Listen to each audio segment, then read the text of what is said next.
autonomic organ that controls thought, memory, emotion, touch, motor skills, vision, breathing, temperature, hunger, blah blah blah.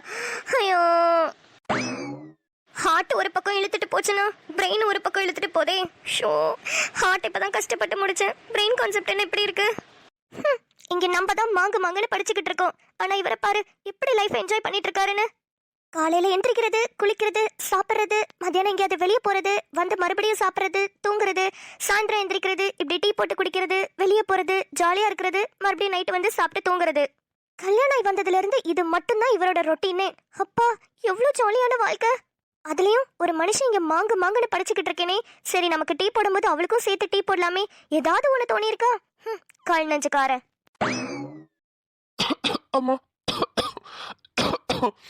பாத்து பாத்து குடிங்க.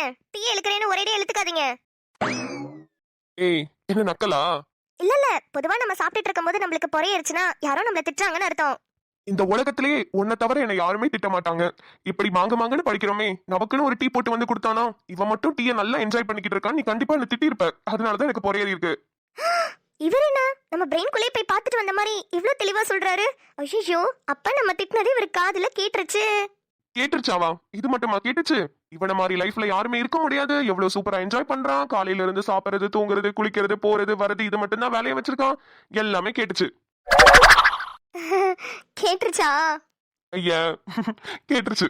இல்ல, உண்மையாதான் சொல்றேன். எப்படிங்க உங்களால மட்டும் இப்படி இருக்க முடியுது? பா, ஒரு கமிட்மெண்ட்ஸ் இல்ல, ஒரு ரெஸ்பான்சிபிலிட்டி இல்ல, எதுவுமே இல்லாம ஜாலியா இருக்கீங்க லைஃப்ல. அதுக்குதான் பணம் நிறைய இருந்தா எப்படி வேணா இருக்கலாம். நான் ஜாலியா இருக்கேன்னு நீ தான் நினைச்சிட்டு இருக்க. உண்மையை சொல்ல போனோம்னா, மத்தவங்களுக்கு கம்பேர் பண்ணும்போது ஓரளவுக்கு நான் நல்லா தான் இருக்கேன். ஆனா மத்தவங்களுக்கு கம்பேர் பண்ணும்போது நான் சந்தோஷமா இருக்கேனா, நிம்மதியா இருக்கேனான்னு கேட்டா இல்ல. காசு பணம் இருக்கு, சும்மா வெளியே போயிட்டு வர்றது, அப்படியே ஃப்ரீயா இருக்கிறது, அப்படிதான் இருக்கேனே தவிர சந்தோஷமும் நிம்மதியும் எங்க இருக்கு? ஏங்க, நீங்களே இப்படி சொன்னா அப்புறம் நாங்களாம் என்ன பண்றது? எவ்வளவு காசு பணம் வச்சிருக்கீங்க, நீங்களே சந்தோஷமா இல்லனா? நிலாமா, நீ ஒரு டிஃபரன்ஸ் புரிஞ்சுக்கோ. காசு பணம்லாம் நம்மளுக்கு ஜாலியா இருக்க உதவுமே தவிர சந்தோஷமா இருக்கவோ நிம்மதியா இருக்கவோ உதவாது. இப்போ ஃபார் எக்ஸாம்பிள், இப்போ எனக்கு கல்யாணம் ஆயிடுச்சு, ஓகேவா? ஆனா காசு பணம் நிறைய இருக்கு. இருந்தாலும் கல்யாண லைஃப் நான் என்ஜாய் பண்றேனான்னு கேட்டா இல்ல. அப்ப அந்த இடத்துல சந்தோஷம் இல்ல தானே? இதுதான் என்னோட லைஃப். இதுதான் சொல்றேன். காசு பணம் நிறைய இருந்து என்னால சந்தோஷமா குடும்பம் நடத்த முடியுதா? இல்ல இல்ல இல்ல. பட் ஆனா இந்த லைஃப்ல விட்டு நீங்க வெளியே போயிட்டா உங்க ஃப்ரெண்ட்ஸ் கூட என்ஜாய் பண்றது, பார்ட்டி பண்றதுன்னு ஜாலியா தானே இருப்பீங்க. அதுதான் சொல்றேன். ஜாலியா மட்டும்தான் இருக்க முடியும், சந்தோஷமாவும் நிம்மதியாவும் இருக்கவே முடியாது. இப்போ நீ என்னோட வைஃப். சாரி, நமக்கு இல்ல, ஊருக்குன்னு வச்சுக்கோ. இப்போ உன்கிட்ட ஒரு 1 கோடி ரூபாய் கொடுத்துட்டு, நிலாமா நீ என்னோட வைஃப் தானே, என்ன சந்தோஷமா நிம்மதியா வச்சுக்கோன்னு சொன்னா, நீ அந்த காசை வாங்கிட்டு என்ன சந்தோஷமா நிம்மதியா வச்சுக்குவியா? ஆஹா, பண்ண முடியாது. முடியாதுல. இதுதான் மணியோட வேல்யூ. ஆனா ஒன்னு எடுத்துக்கோ, ஏன் எங்களை கம்பேர் பண்ணும்போது உன்கிட்ட காசு பணம் கம்மியா இருந்தாலும் சந்தோஷமா நிம்மதியா இருக்கல. உனக்கு மனசுக்கு பிடிச்சமான வாழ்க்கையை வாழ்ந்துட்டு இருக்க. ஏன்னா உன் மனசுக்கு என்ன பிடிக்காது, என் கூட சேர்ந்து வாழ உனக்கு பிடிக்காது. நீ என்ன நினைச்சியோ அதே மாதிரியான லைஃப தானே வாழ்ந்துட்டு இருக்க. அதனாலதான் சொல்றேன், நீ காசு பணம் இல்லைனாலும் சந்தோஷமா நிம்மதியான லைஃப வாழ்ந்துட்டு இருக்க. ஹே, என்னாச்சு திடீர்னு சோகமாயிட்ட? ஒன்னும் இல்ல நிலா, உனக்கு பிடிச்ச வாழ்க்கையை நீ வாழ்ந்துட்டு இருக்கல, எனக்கு அது போதும். சரி, ஓகே, டைம் வேஸ்ட் பண்ணாத, படி, நாளைக்கு எக்ஸாம் இருக்குல்ல. அப்புறம் டீ குடுக்கலன்னு ரொம்ப அசிங்கமா திட்டினல. உனக்கு காஃபினா ரொம்ப பிடிக்கும்ல, அதான் ஃபில்டர் காஃபி போடலான்னு டிகாஷன் போட்டுட்டு வந்தேன். இப்போ போய் எடுத்துட்டு வரேன், நீ படி. உங்களுக்கு ஃபில்டர் காஃபிலாம் போட தெரியுமா? எனக்கு எதுவுமே தெரியாது, ஆனா உனக்கு பிடிக்குமேன்னு யூடியூபை பார்த்து கத்துக்கிட்டேன். சரி, நீ படி, நான் போய் காஃபி எடுத்துட்டு வரேன். இவ்வளோ நாளா இவர் நல்லா ஜாலியா இருக்காரு, இவரோட லைஃபை செம்ம ஹாப்பியா என்ஜாய் பண்ணிட்டு இருக்காருன்னு நம்ம நினைச்சுக்கிட்டு இருந்தோம். ஆனா இப்ப இவர் சொல்றத பார்த்தா என்னமோ ஒண்ணு ஒரு மாதிரி உள்ள கில்ட்டியா இருக்கே, ஒரு மாதிரி நெருடலா இருக்கு. என்ன பண்ணலாம்? ஹரிணி கிட்ட ஃபோன் பண்ணி பேசுவோம்.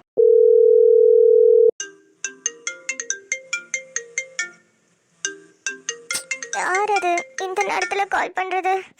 நிலாவா? மச்சி, சொல்றீ மச்சி, எனக்கு ஒரு டவுட்டுடி. என்னது? கிளாஸ் டாப்பர் நிலாக்கு என்கிட்ட டவுட்டா? சத்தியமா எனக்கு எதுவுமே தெரியாதுடி. நானே நல்லா இழுத்து போதிட்டு தூங்கிட்டு இருக்கேன். நீ அது இந்த டைம்ல படிச்சுக்கிட்டு இருப்ப, நான் அந்த டைம்ல தூங்கிட்டு இருக்கேன். விடிய தான் உட்காந்து படிக்கணும். இன்னும் ஒரு சாப்டர் கூட முழுசா முடிக்கல. ஏய், நீயே ஒரு தத்தி, உன்கிட்ட போய் சப்ஜெக்ட பத்தி டவுட் கேட்பனா? அது இல்லடி மச்சி. டேமேஜ்லயும் பெரிய டேமேஜா பண்ணிருக்க. நாளைக்கு காலேஜ்ல வந்து உன்னை வச்சுக்கிறேன் இரு. ஏய், நான் சொல்றத கேளுடி பைத்தியம். சொல்லி தொலை பைத்தியம். இல்லடி, இவ்வளவு நேரம் நான் மேல உட்காந்து படிச்சுக்கிட்டு இருந்தேன். ஆதி மாமா திடீர்னு வந்தாரு. அவர் டீ குடிச்சிட்டு இருந்தாரு. அப்போ அவரை பார்த்தோன்னே எனக்கு என்ன தெரியுமா தோணுச்சு, ச்சே இவரை மாதிரி லைஃப்பில் யாருமே இருக்க முடியாது, நல்ல ஜாலியாக இருக்காரு, செம்மையாக லைஃப் என்ஜாய் பண்ணுறாரு அப்படின்னு நான் பாட்டுக்கு என்னோட மைண்ட் வாய்ஸில் பேசிட்டு இருக்கேன்னு நினச்சிட்டு சத்தமாக பேசியிருக்கேன். அது அவருக்கு அதில் விழுந்துருச்சு. சரி, அப்போ அதுக்கு அவர் என்ன தெரியுமா பதில் சொன்னாரு, உண்மையாக சொல்ல போனோன்னா நான் ஜாலியாக இருக்கேன், நல்லா என்ஜாய் பண்ணுறேன், ஆனால் சந்தோஷமாகவும் நிம்மதியாகவும் இல்லை அப்படின்னு சொன்னார். ஏன்னா அவருக்கு பிடிச்ச வாழ்க்கையை அவர் வாழலையாம், ஆனால் நான் எனக்கு பிடிச்ச வாழ்க்கையை தான் வாழ்ந்துட்டு இருக்கேனா. ஏன்னா எனக்கு அவரை பிடிக்காது, அதனால அவர் கூட நான் சேர்ந்து வாழலைன்ற முடிவில் நான் இருக்கேன் இல்லையா. ஸோ நான் தான் சந்தோஷமாக நிம்மதியாக இருக்கிறதாவும் அவர் காசு பணம் இருந்து ஜாலியாக என்ஜாய் பண்ணுறதாவும் மட்டும்தான் இருக்காராம். இப்போ எனக்கு ஒரே குழப்பமா இருக்கு மச்சி. சத்தியமா எனக்குமே ஒரே குழப்பமா இருக்கு மச்சி. ஏய் உனக்கு புரியலையாடி, நான் மாடியில் உட்காந்து படிச்சுட்டு இருந்தேனா. ஏய் புரிஞ்சிச்சுடி புரிஞ்சிச்சு. அன்னைக்கு காலையில 6 மணி இருக்குன்ற மாதிரி தயவு செஞ்சு ஆரம்பிச்சிடாத. இப்போ உனக்கு என்ன தெரியணும், உன் ஹஸ்பண்ட் ஜாலியா என்ஜாய் பண்றாரு ஆனா சந்தோஷமாவும் நிம்மதியாவும் இல்ல. நீ சந்தோஷமாவும் நிம்மதியாவும் இருக்க ஆனா நீ ஜாலியா என்ஜாய் பண்ணல, அதானே சொல்ல வர? கரெக்ட் மச்சி, பாயிண்ட பிடிச்சிட்ட. ஆனா இதுல என்ன தெரியுமா, அவரு சந்தோஷமாவும் நிம்மதியாவும் இல்லாததுக்கு காரணமே நான் தானே சொல்றாருடி. அஃப்கோர்ஸ் டி, அதுல எந்த சந்தேகமும் இல்ல. அவர் உன்னை கல்யாணம் பண்ணும்போது நிறைய கனவுகளோட இப்படி இருக்கணும் அப்படி இருக்கணும் சந்தோஷமா உன் கூட லைஃபை ஜாலியா என்ஜாய் பண்ணணும்னு நினைச்சிட்டு இருந்திருப்பாரு. ஆனா அது எல்லாத்தையுமே நீ தான் சுக்குநூறா உடைச்சிட்டியே. உனக்கு எனக்கு எந்த சம்பந்தமும் இல்ல, ஊருக்கு தான் நம்ம 2 பேரும் ஹஸ்பண்ட் அண்ட் வைஃப், வீட்டுக்குள்ள நீ யாரோ நான் யாரோன்ற மாதிரி நீ தான் ஒரு அக்ரிமெண்ட் வாழ்க்கை வாழ்ந்துட்டு இருக்கே. அப்புறம் எப்படி அவர் சந்தோஷமா இருப்பாரு? என்னடி சொல்ற, அக்ரிமெண்ட் வாழ்க்கையா? ஆமா, நீ விஜய் சார் சிம்ரன் மேம்லாம் நடிச்ச பிரியமானவளே படம் பார்த்ததுல, அதுல கூட விஜய் சார் ஒரு அக்ரிமெண்ட் போடுவாரே, 1 வருஷத்துக்கு மட்டும் நம்ம 2 பேரும் ஹஸ்பண்ட் அண்ட் வைஃபா இருக்கணும்னு. அதே மாதிரி தான் நிலா, நீயும் இப்போ உன் ஹஸ்பண்ட்க்கு அக்ரிமெண்ட் போட்டு வச்சிருக்க. என்ன அவங்க பத்திரத்துல எழுதுனாங்க, நீ வாயால சொல்லியிருக்க, அவ்வளவுதான் டிஃபரன்ஸ். நிலா உண்மையை சொல்லணும்னா உன்னோட சுயநலத்துக்காக ஒருத்தரோட லைஃபையும் நீ கெடுத்துட்டு இருக்க நிலா. உனக்கு பிடிச்ச மாதிரியான லைஃபையும் ஒழுங்கா வாழாம அவருக்கு பிடிச்சமான லைஃபையும் வாழ விடாம நீ உங்க 2 பேரும் வாழ்க்கையை உன்னோட சுயநலத்துக்காக கெடுத்துட்டு இருக்க. கரெக்டு தான் மச்சி, என்னோட சுயநலத்துக்காக அவரோட லைஃப்பையும் நான் கெடுத்துக்கிட்டு இருக்கேன்ல. என்னால அவரை விட்டு போகவும் முடியல, அவரு கூட சேர்ந்து வாழவும் முடியல மச்சி.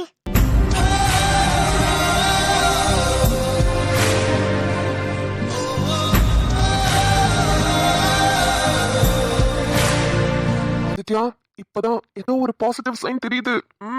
ஹரிணி, எனக்கு ஒரு விஷயம் தோணுது, எனக்கு அதுக்கு மட்டும் கரெக்டான பதில் சொல்றியா? எதுவா இருந்தாலும் வெளியே சொல்லு மச்சி, உன் மனசுக்குள்ளேயே போட்டு உன்னை நீ கஷ்டப்படுத்திட்டு இருக்காத. இல்லடி, அவர் இன்னைக்கு பேசின வார்த்தையெல்லாம் என்னையவே கத்தி எடுத்து நானே குத்திக்கலாம் போல இருந்தது. அந்த அளவுக்கு ரொம்ப கில்ட்டி ஆயிடுச்சு. என்னோட சுயநலத்துக்காக அவரோட வாழ்க்கையை நான் டோட்டலாவே கெடுத்துட்டேன். இத்தனை நாளா அவர் நல்லா தான் இருந்தாரு, அதனால நான் பண்ண தப்ப நானே சரி செய்யலான்னு பாக்குறேன். என்ன பண்ண போறா? அவர் வாழ்க்கையில என்னால சந்தோஷமா சேர்ந்து வாழ முடியுமான்னு தெரியல. ஆனா அவர் வாழ்க்கையை விட்டு நான் போயிட்டேன்னா அவரு கண்டிப்பா சந்தோஷமா நிம்மதியா இருப்பாருன்னு மட்டும் தெரியுது. அதனால அதனால அதனால அதனால நான் என் ஹஸ்பண்ட் ஆதித்ய அருணாச்சலத்துக்கு டிவோர்ஸ் கொடுக்கலான்னு இருக்கேன்டி.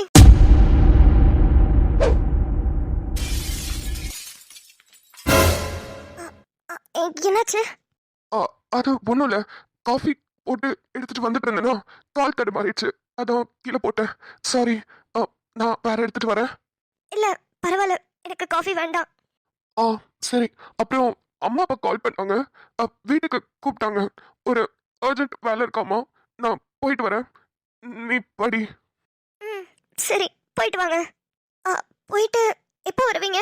லேட் ஆகுமா? தெரியல. இல்ல லேட் ஆகும்னா இன்னொரு சாவி எடுத்துட்டு போயிருங்க, நான் இன்னைக்கு சீக்கிரமாவே தூங்கிடுவேன், காலையில எக்ஸாம்க்கு போகணும்ல, அதனால. ஒன்றும் பிரச்சனை இல்லை, நான் மாடியில் வந்து கூட தூங்கிக்கிறேன், நான் போயிட்டு வரேன்.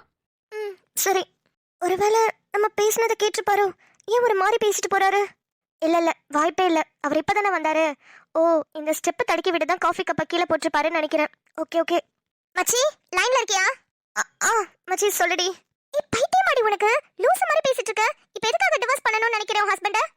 அதான் சொன்னேனேடி, ஒண்ணு அவர் கூட சந்தோஷமா வாழணும், இல்லனா ஒரேடியா பிரிஞ்சு போயிடணும். என்னால அவர் கூட சந்தோஷமா வாழ முடியல.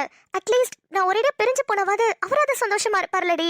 மாற்றங்கள் அதையும் தூரங்கள் இதையும் என் சிறு இதயம் பழகுதடி.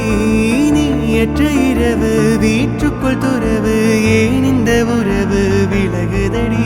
இது நிலை இல்லை வெறும் மலை என்றும், இது மலை இல்லை சிறு மழை என்றும், இந்த நொடிகள் கனவே எனவே உறவே. சத்தமிட்டு சொல்லிவிட்டு முத்தமிட்டு தள்ளிவிட்டு போ.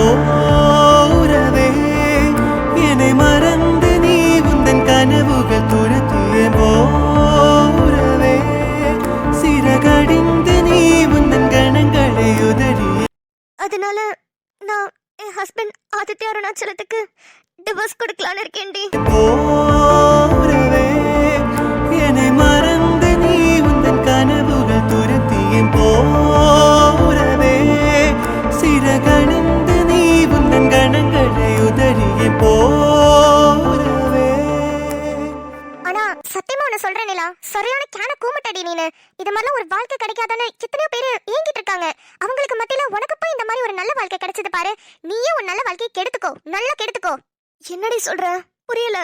படிச்சு படிச்சு மூளை ஏதாவது கலங்கி படிச்சாடி உனக்கு? சரியான எனக்கு நல்லா கேவலமா வாயில வருது தெரியுமா? உன்னோட எல்லா நல்ல விஷயத்துக்கும் சரி கெட்ட விஷயத்துக்கும் சரி ஒரு இடம் விடாம எல்லாத்துக்குமே உனக்கு பக்கபலமா வந்து நின்றுக்காரடி உன் ஹஸ்பண்ட். சரி அதெல்லாம் விடு. நீ இப்ப யார் காசுல படிச்சுக்கிட்டு இருக்க? உங்க அப்பா யார் காசுல நல்லபடியா குணமாய் வெளியே வந்தாரு? உங்க வீட்டு கடனெல்லாம் யார் அடைச்சா? நீ கால் உடைஞ்சு ஹாஸ்பிட்டல்ல இருந்தப்போ யார் உன் கூடவே இருந்தா? இருந்த மெடிக்கல் செலவு எல்லாத்தையும் யார் உன்னை பாத்துக்கிட்டா? சரி ஓகே அதெல்லாத்தையும் விடு. ஒரு குட்டி கங்காரு மாதிரி எங்க போனாலும் கூடவே உன்னை தூக்கிட்டே சுத்துவாரேடி. உன்னால நடக்க முடியாதப்ப எப்படி எல்லாம் உன்னை தூக்கிட்டு சுத்தி இருக்காரு. காலேஜ்க்கு கூட உன்னை தூக்கிட்டு வந்திருக்காரு. கொஞ்சம் கூட அசிங்கம் பார்க்காம. அப்புறம் போய் மனசாட்சியே இல்லாம டைவர்ஸ் பண்ணணும்னு சொல்றியேடி. உண்மையா நிலா, அன்னைக்கு மெடிக்கல் சர்டிபிகேட்காக நீ காலேஜ்க்கு வந்து சைன் போட்டப்போ உன்னை அப்படியே அவ்வளவு நேரமா தூக்கிட்டே தான் நின்னுட்டு இருந்தாரு. அப்ப அவரோட கேர் எங்க எல்லாருக்குமே எப்படி தெரியுமா தெரிஞ்சது? அப்ப கூட உங்க 2 பேருக்கும் கல்யாணம் ஆகல. நாங்க எல்லாருமே பேசிக்கிட்டோம். ஈவன் ஸ்டாஃப்ஸ் கூட பேசிக்கிட்டாங்க. இப்படி ஒரு கேரிங்கான பையனை பார்த்ததே இல்லைன்னு. ஆனா அவரை போய் இவ்வளவு தூரம் கஷ்டப்படுத்துறேன்னு நினைக்கும் போது எனக்கே கஷ்டமா இருக்கு நிலா. ஹரிணி, நான் உன்கிட்ட அப்புறம் பேசுறேன்டி. நான் போனை வைக்கிறேன். சாரிடி. பை. டேக் கேர் மச்சி. பார்த்து நல்ல முடிவாயிடு. வேற ஏதாவது ப்ராப்ளம்னா உடனே கூப்பிடு. காதல் வாசம் என் தேகம் பூசும் காலங்கள் பொய்யானதே தீராத காதல் தீயாக மோத தூரங்கள் மடை மாறுமோ வான் பார்த்து எங்கும் சிறு புல்லின் தாகம் காணல்கள் நிறைவேற்றுமோ.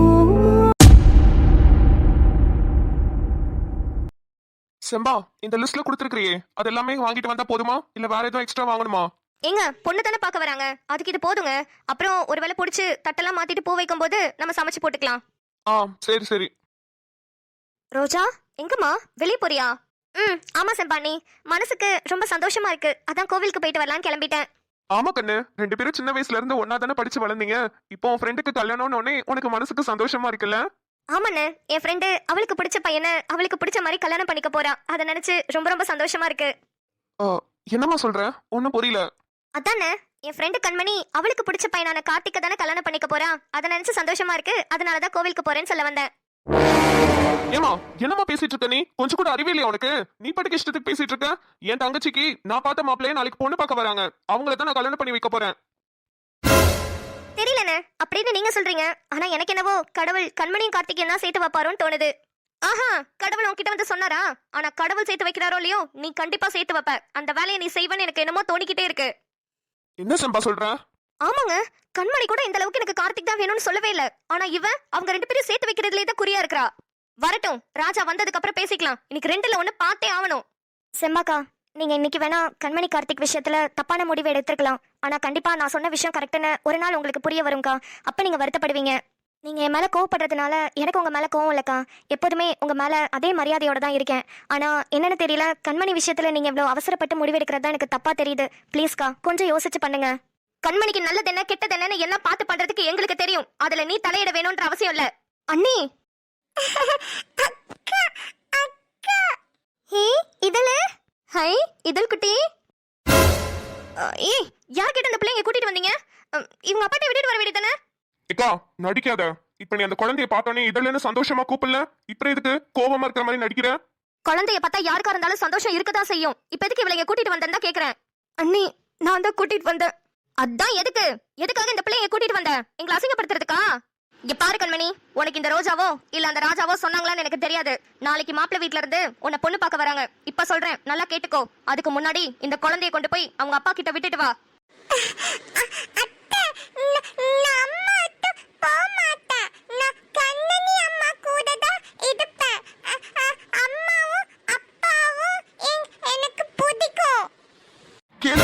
நல்லா கேளு. நாங்க யார் சொல்லியும் நீ கேட்கல. அட்லீஸ்ட் அந்த குழந்தை சொல்றதையாவது கேளு. அண்ணி, என்னால வேற யாரையும் கல்யாணம் பண்ணிக்க முடியாது அண்ணி. என்ன மன்னிச்சிருங்க அண்ணி, ப்ளீஸ். நான் இதழ் குட்டிக்காகவாது கார்த்திகை கல்யாணம் பண்ணிக்கிறேன்னு ப்ளீஸ் அண்ணி. எனக்கு நீங்க எல்லாரும் சேர்ந்து கார்த்திகேயன் கூட கல்யாணம் பண்ணி வைங்க அண்ணி, ப்ளீஸ் அண்ணி. ஏண்டி, ரோட்ல போறவங்க வரவங்க கல்யாணம் பண்றதுக்கு நீ என்ன டாக்டர் மாதிரி அனாதையாடி? உனக்கு அண்ணன் அண்ணின்னு யாரும் இல்ல? மாமா அண்ணே, நிப்பாட்டுன்னு. அவரை பத்தி பேசுறதுக்கு உனக்கு எந்த உரிமையும் கிடையாது. நிப்பாட்டு. மாமா, உங்களுக்கு அறிவே இல்லையா? குழந்தை முன்னாடி போய் உங்க அப்பாவை அப்படி பேசுறீங்க? டேய் மாமாவா, மரியாதையா பேசு. என்ன அறிவே இல்லையான்லாம் கேக்குற? இல்லக்கா, நீ சரியே இல்ல. வர வர ரொம்ப மாறிட்டு வர. முன்னாடிலாம் எந்த விஷயம் நடந்தாலும் உன்கிட்ட தான் வந்து ஃபர்ஸ்ட் சொல்லணும். நீ எங்களுக்கு சப்போர்ட்டா இருப்ப, எங்களுக்கு துணையா நிப்பன்லாம் தோணும். ஆனா இப்ப உன்கிட்ட சொல்றதுக்கே பயமா இருக்கு. நீ எதுக்கு இப்படி கோவப்படுற? ஆமா, எதுக்கு நீ ரோஜாவை இப்ப திட்டின? ஓ, உன் பொண்டாட்டி திட்டினதுனால நான் மாறிட்டேன்னு சொல்ற. மாமா, நீங்க தப்பா புரிஞ்சுக்கிட்டீங்க. செம்பா நீ என்ன திட்டல.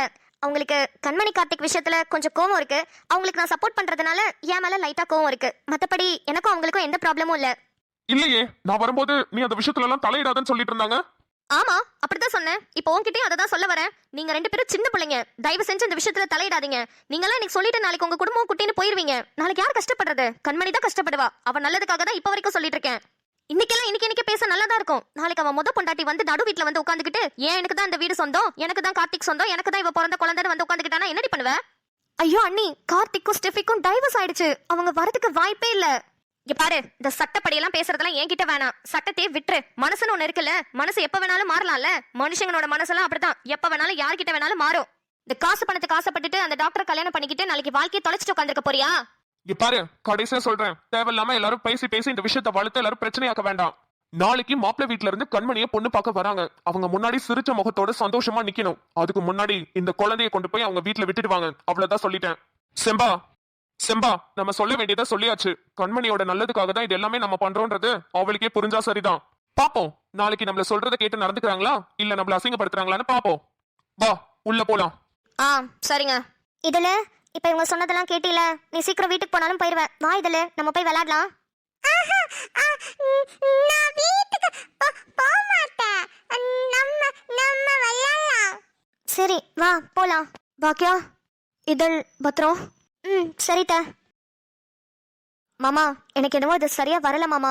நான் தான் சொன்னேன்ல, செம்பாக்கா ரொம்ப பிடிவாதமா இருக்காங்க. கண்மணிக்கும் கார்த்திக்கும் கல்யாணம் நடக்கவே கூடாதுன்னு நினைக்கிறாங்க. ஆனா ஒரு வார்த்தை கூட சொன்னாங்க, பட் அது தேவையில்ல. அந்த மாதிரி ரொம்ப பிடிவாதமா இருக்கனால தான் சொல்றேன். எனக்கு தோணிட்டே இருக்கு, கண்டிப்பா செம்பாக்கா கண்மணி கார்த்திக் கல்யாணத்துக்கு ஒத்துக்கவே மாட்டாங்க. அதெல்லாம் நான் பாத்துக்கிறேன், நீ பேசாம இரு. அப்புறம் ரோஜா, கொஞ்சம் வெளியே போகணும், கிளம்பு. கிளம்பிதான் மாமா இருக்கேன். எங்க போகணும்? இன்னைக்கு கார்த்திகோட ஹாஸ்பிட்டல்ல ஆதித்யாவோட தங்கச்சிங்க 2 பேரையும் மீட் பண்ணேன். அவங்க நிலாவும் ஆதித்யாவும் பிரிஞ்சிருக்காங்க. உங்களோட கதையை கொஞ்சம் எடுத்து சொல்லி நிலாவையும் ஆதித்யாவும் சேர்த்து வைங்கன்னு சொன்னாங்க. அதான் வா, நிலா ஆதித்யா கிட்ட போய் பேசிட்டு வருவோம். அதான் சொன்னல மாமா, அவ கல்யாணத்துல ஏதோ இன்ட்ரெஸ்ட் இல்லாம தான் இருந்தா. நீங்க போய் பேசுறேன்னு போனீங்க, அதுக்கப்புறம் தான் யாரோ வந்து பேசி கூப்பிட்டாங்கன்னு சொல்லிட்டு வந்துட்டீங்க. ஆனா நிலா கிட்ட நம்ம அப்பவே பேசிட்டு இருக்கலாம். ஆமா, அவளுக்கு பழைய கதையெல்லாம் தெரிஞ்சிச்சான். அதனால இப்படி ஒரு பையனையா நான் லவ் பண்ணேன், இப்படி ஒரு பையனையா நான் கல்யாணம் பண்ணிக்கணும்னு சொல்லிட்டு ஆதித்யா கிட்ட பேசாமே இருக்கலாம். அப்படியா? ஆமா. சரி, நீ கிளம்பி தானே இருக்க? இரு, நான் ஹாஸ்பிட்டல்ல இருந்து வந்தேனா, நான் போய் குளிச்சுட்டு ட்ரெஸ் எல்லாம் மாத்திட்டு வரேன். சரி மாமா, போயிட்டு வாங்க. ஸ்ரீ, விடு ஸ்ரீ, என்ன நடக்கணுமோ நடக்கட்டும். எனக்காக சப்போர்ட் பண்ணி நீ தான் இந்த வீட்டில் தேவையில்லாம திட்டு வாங்குற. ஏண்டி எப்போதுமே எனக்கு சப்போர்ட் பண்ணிக்கிட்டே இருக்க? ஏன்னா நானும் லவ் பண்ணி தான் கண்மணி கல்யாணம் பண்ணியிருக்கேன். எனக்கும் அந்த ஃபீல் நல்லாவே புரியும்.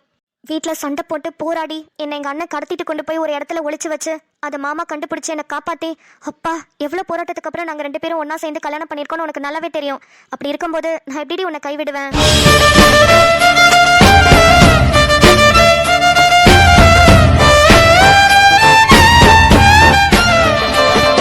ரொம்ப தேங்க்ஸ் ஸ்ரீ. நீ அது என் மனசை புரிஞ்சுக்கிட்டு நடந்துக்கிற. அட்லீஸ்ட் இந்த வீட்டில் நீ ஒருத்தராவது எனக்கு சப்போர்ட்டாகவும் ஆறுதலாகவும் இருக்குன்னு நினைக்கும் போது ரொம்ப சந்தோஷமா இருக்கு. யார் கையில் காலில் விழுந்தாவது உனக்கும் கார்த்திக்கும் நான் கண்டிப்பாக கல்யாணம் பண்ணி வைக்கிறேன்டி, என்ன நம்பிடு. எனக்கு ஒரு மாதிரி பயமா இருக்கு ஸ்ரீ. பாத்தியா அண்ணனும் அண்ணி எப்படி பேசிட்டு போறாங்கன்னு? இங்கே பாரு கண்மணி, உனக்கு ஒரே ஒரு விஷயம் சொல்கிறேன். இங்கே யாராவது உனக்கு கல்யாணம் பண்ணி வைக்கணும், ரொம்ப ஏதாவது ஏற்பாடு பண்ணி அந்த மாப்பிள்ளை தான் உனக்கு ஃபிக்ஸ் பண்ணிட்டாங்கன்னா நான் உனக்கு ஹெல்ப் பண்ணுறேன். நீ இந்த வீட்டை விட்டு ஓடி போயிரு. கார்த்திகை கல்யாணம் பண்ணிட்டு சந்தோஷமா இரு. நீங்கள் சந்தோஷமா இருக்கிறத பார்த்தாலே இவங்க கொஞ்ச நாள் சரியாயிடுவாங்க. ஸ்ரீ, வேணாண்டி, அவ்வளோதான், உனக்கு பெரிய பிரச்சனை ஆயிடும். ராஜா மாமாலாம் உன்னை விட்டையே போட்டுருவாரு.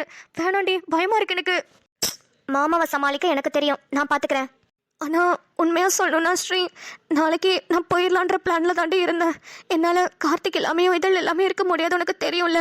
அதுவும் இல்லாமல் ஒருத்தன் பொண்ணு பார்க்க வந்து அவனுக்கு காஃபியெல்லாம் நல்லா நீட்டாக மனசே வரலடி. எனக்கு நாளைக்கே போயிடணும் போல தான் இருந்துச்சு. ஆனால் யார்ட்டையாவது சொன்னால் பிரச்சனை ஆகிடுமேன்னு தான் நான் யார்ட்டையும் சொல்லலை. உன்கிட்ட சொன்னால் உன்கிட்ட சொல்லிட்டு தானே போயிருக்கான்னு எல்லாரும் உன்கிட்ட சண்டைக்கு வருவாங்க. அதனால தான் உன்கிட்டயும் சொல்லலை. சூப்பர் கண்மணி, நீ எடுத்துக்கிற முடிவு தான் நல்லது. ஆனால் ராஜா மாமா கிட்ட மட்டும் தயவு செஞ்சு சொல்லிடாத. அவர் உன்னை போகவும் விட மாட்டாரு, இங்கே கல்யாணம் வரைக்கும் கொண்டு போய் நிப்பாட்டுவாரு. அது நிற்குமா நடக்குமான்னு கூட தெரியாம நம்ம குழம்பி போய் கிடக்கணும். வீட்டில் சம்மதம் வாங்குறேன், நான் பார்த்துக்கிறேன், நான் இந்த கல்யாணத்தை நடத்தி வைக்கிறேன்னு அவர் சொல்லிட்டு தான் இருக்காரு. இருந்தாலும் நாளைக்கு இந்த செம்பாக்கா எமோஷனலாக ஏதாவது பிளாக்மெயில் பண்ணி ராஜா மாமாவை மனசை மாற்ற வச்சுட்டாருன்னா எனக்கு அதுதான் பயமே. ஆமாண்டி, நீ சொல்றது கரெக்டு தான். எனக்குமே அதான் பயமா இருக்கு. நான் பேசாம இதழ் குட்டியை கூட்டிட்டு இன்னைக்கு நைட்டே கார்த்திக்கிட்ட சொல்லிட்டு எங்கேயாவது ஓடி போயிடவா? நீ என்ன முடிவு எடுத்தாலும் ஓகே கண்மணி, நான் உனக்கு ஃபுல் சப்போர்ட்டா இருப்பேன்.